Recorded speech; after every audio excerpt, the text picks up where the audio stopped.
Olá, meus irmãos, Jardim Letícia, Boa Esperança, mais uma vez nesse contato aqui de praxe, que inclusive já está prestes a terminar, né?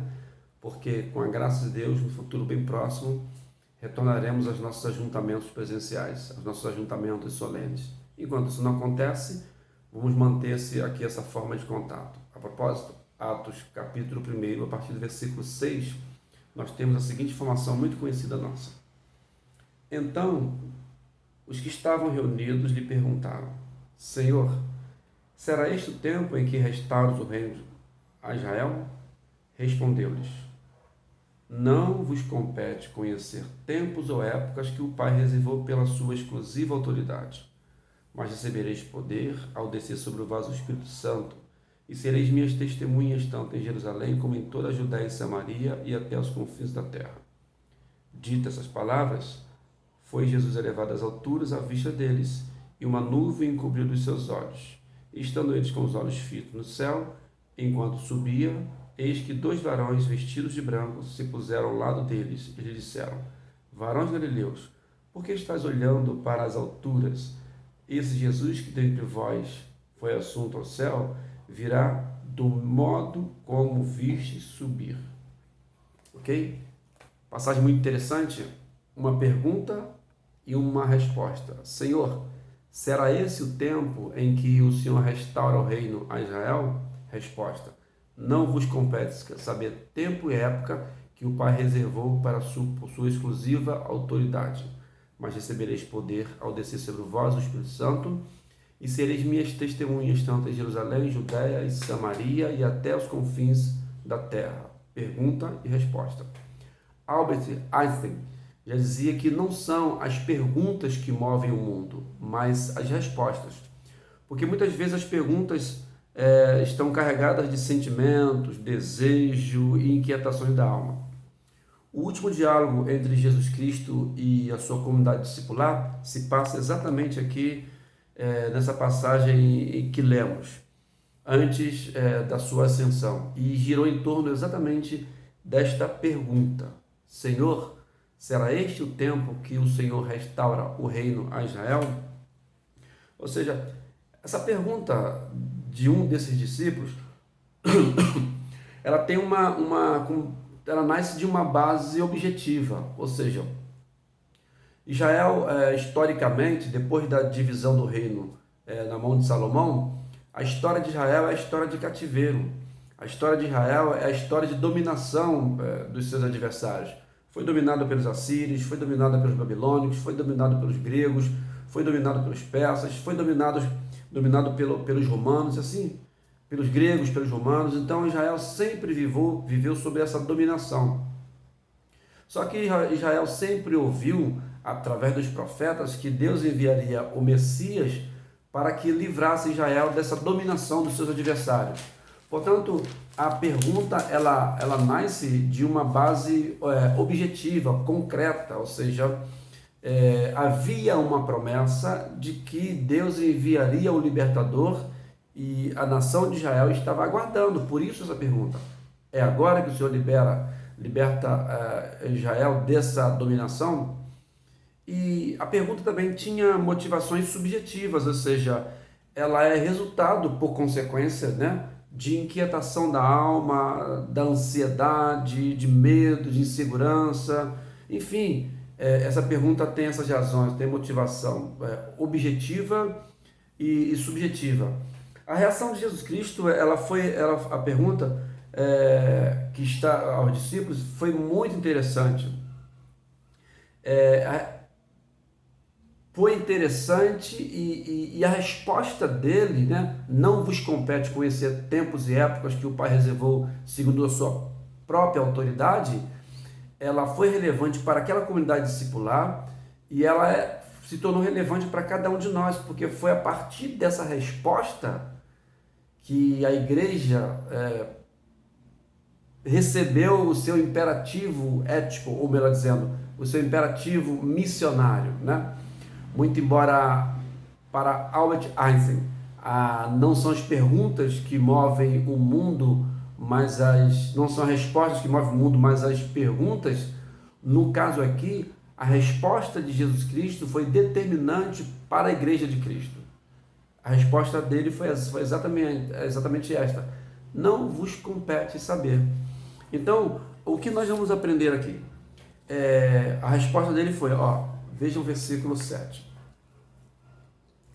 Respondeu-lhe Jesus: não vos compete conhecer tempos ou épocas que o Pai reservou pela sua exclusiva autoridade, mas recebereis poder ao descer sobre vós o Espírito Santo, e sereis minhas testemunhas tanto em Jerusalém como em toda a Judéia e Samaria e até os confins da terra. Ou seja, a resposta tem a seguinte motivação: existe uma agenda a ser cumprida, ok? Jesus, de forma bondosamente áspera, ignorou a pergunta, né? E passou a agenda. Vocês estão muito preocupados com o que vai acontecer amanhã. Uma vez que vocês ficam preocupados com o que vai acontecer amanhã, se eu vou restaurar ou não, vocês vão deixar de fazer aquilo que deve fazer. Ou seja, existem coisas que são exclusivas do Pai, não é isso? E não nossa. Veja bem, é isso que ele vai dizer.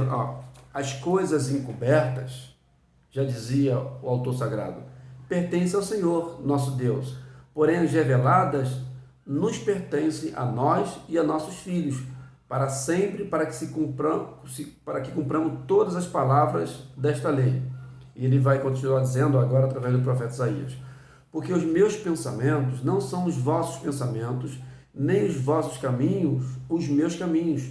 Ou seja, não fiquem preocupados com o que eu vou fazer. O certo é que eu vou fazer, melhor dizendo, não fique preocupado quando eu vou fazer. Só tenha certeza de que eu vou fazer. Porque enquanto vocês ficam preocupados quando eu vou fazer e como eu vou fazer, no sentido do futuro, vocês vão deixar de realizar coisas no presente. Então não vos compete saber. Existe uma agenda, existe algo a ser realizado. No caso da comunidade discipular, vocês precisam entender que há necessidade do anúncio da fé. A fé cristã não é doméstica de Jerusalém. Vocês receberão poder e vocês serão minhas testemunhas tanto em Judéia, Samaria e até os confins da terra. Muitas vezes nós queremos aí fazer perguntas a Deus incabíveis, né? A fim de obter respostas que não são necessariamente relevantes ou interessantes. Deus nos deu a alegria da vida, Deus nos deu o privilégio da existência, e às vezes é melhor tocar a vida, caminhando, realizando os nossos sonhos, os nossos projetos, e parar de fazer algumas perguntas, né? Fruto muitas vezes da inquietação da nossa alma, na certeza de que todas as coisas cooperam para o bem daqueles que amam Deus. Deus tem o seu tempo determinado, a sua maneira de agir, e tudo ele faz de forma perfeita. A sua vontade ela é boa, ela é perfeita e ela é agradável. Uma outra coisa que nós vamos aprender aqui, olha só, aprendemos que existe uma agenda a ser cumprida, né? Existe uma vida a ser vivida. Ao invés de fazermos perguntas, existe uma vida a ser vivida. Agora, uma coisa mais interessante ainda à luz dessa passagem, Deus caminha conosco nessa agenda. Se existe uma agenda, ou seja, que os discípulos deveriam ser testemunhas em Judéia, Samaria, até os confins da terra, o texto vai dizer que essa agenda ele não cumpriria sozinho. Veja o versículo 8. Mas recebereis poder ao descer sobre vós o Espírito Santo. Ok? Então, não fiquem preocupados com perguntas. Vocês receberão poder. Existe uma vida a ser vivida, existe uma agenda a ser cumprida, e vocês não cumprirão essa agenda sozinha. Eu estarei com vocês. Que coisa maravilhosa, né? Nesse cenário, Jesus ele é assunto aos céus. E ele está dizendo que os discípulos não poderiam ficar preocupados, ansiosos, inquietos, porque ele partiria fisicamente, mas espiritualmente estaria presente. Ou seja, aquele que caminhou ao lado dos discípulos está dizendo que na pessoa do Espírito Santo caminharia agora dentro do Espírito Santo, dentro dos seus discípulos, em cada discípulo, em cada comunidade. Sim, que bom sabermos que a vinda do Espírito Santo ela é o cumprimento da fala dos profetas. Veja o que diz o profeta Ezequiel. Ele fala bem assim no capítulo 36, versículo 22. Então aspergirei água pura sobre vós, e ficareis purificados. De todas as vossas imundícias e de todos os vossos ídolos vos purificarei. Dar-vos-ei coração novo, e porei dentro de vós espírito novo. Tirarei de vós o coração de pedra, e vos darei coração de carne. Porei dentro de vós o meu espírito, e farei com que andeis nos meus estatutos, guardeis os meus juízos e os observeis. E ainda, agora o profeta Joel fala bem assim: e acontecerá, depois que derramarei do meu espírito sobre toda a carne, vossos filhos e vossas filhas profetizarão, vossos velhos soarão e vossos jovens terão visão.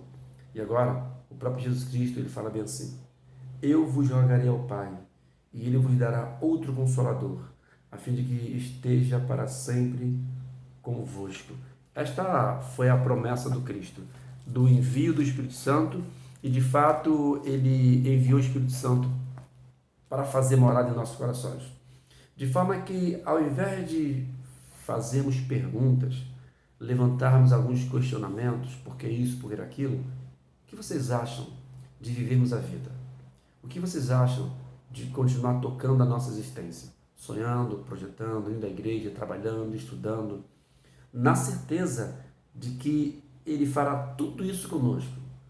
Nessa caminhada Ele nos confortará, nessa caminhada Ele nos orientará, nessa caminhada Ele nos fortalecerá, porque Ele estará e está em nós. Não vos compete saber nada, essa foi a resposta de Jesus.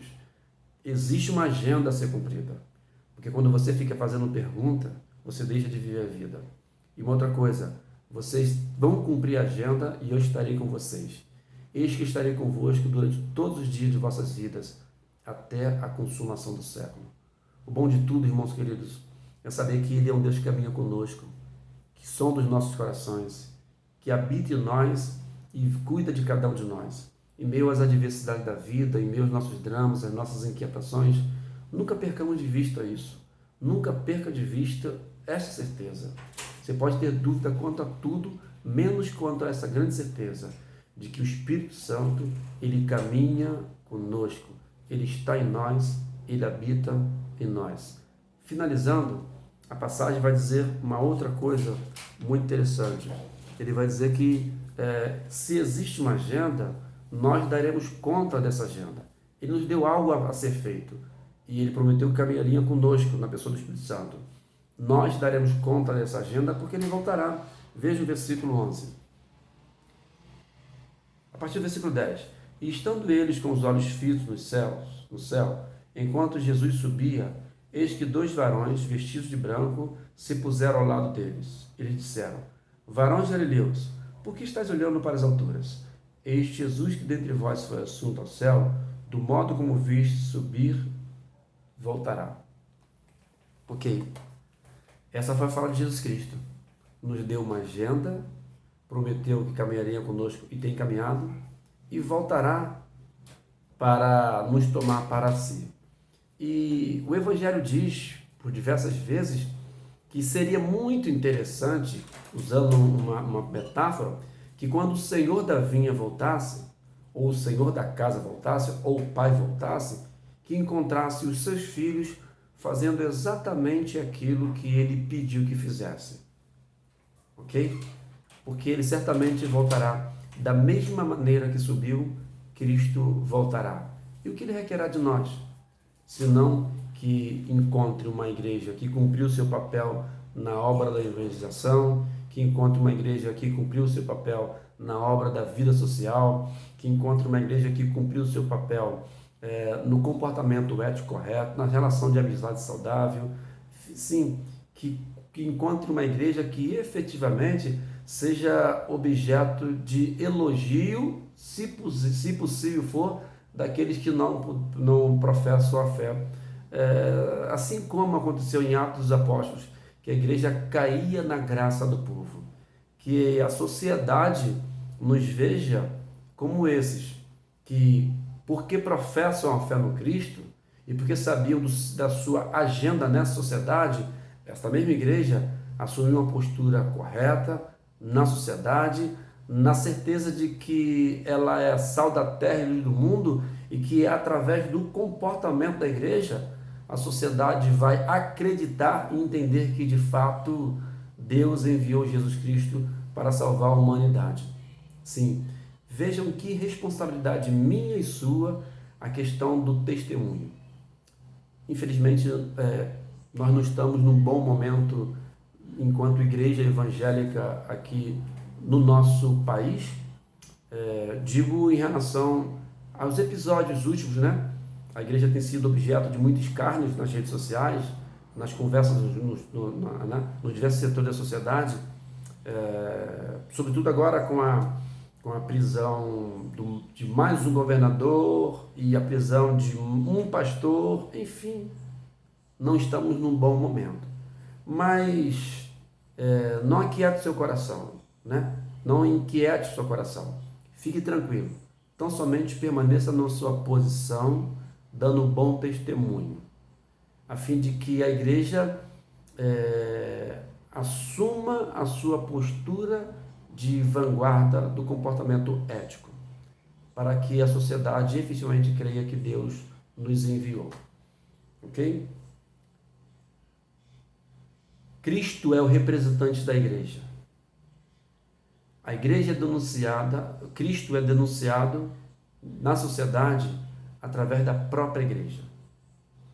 Por isso, cumpre a mim e a você, a cada um de nós, de forma muito individual, procurarmos atentar para a nossa maneira de viver e proceder, a fim de que não sirvamos de escândalo para o Evangelho, pelo contrário, que sirvamos de motivação para que aqueles que não professam ainda a fé cristã se sintam motivados e felizes. Não vos compete saber tempo e época que o Pai estabeleceu por sua exclusiva autoridade, mas recebereis poder ao descer sobre vós o Espírito Santo. Que Deus nos abençoe e nos guarde. Um abração, bom falar com vocês, amo todos vocês. No futuro próximo estaremos juntos. Deus nos guarde.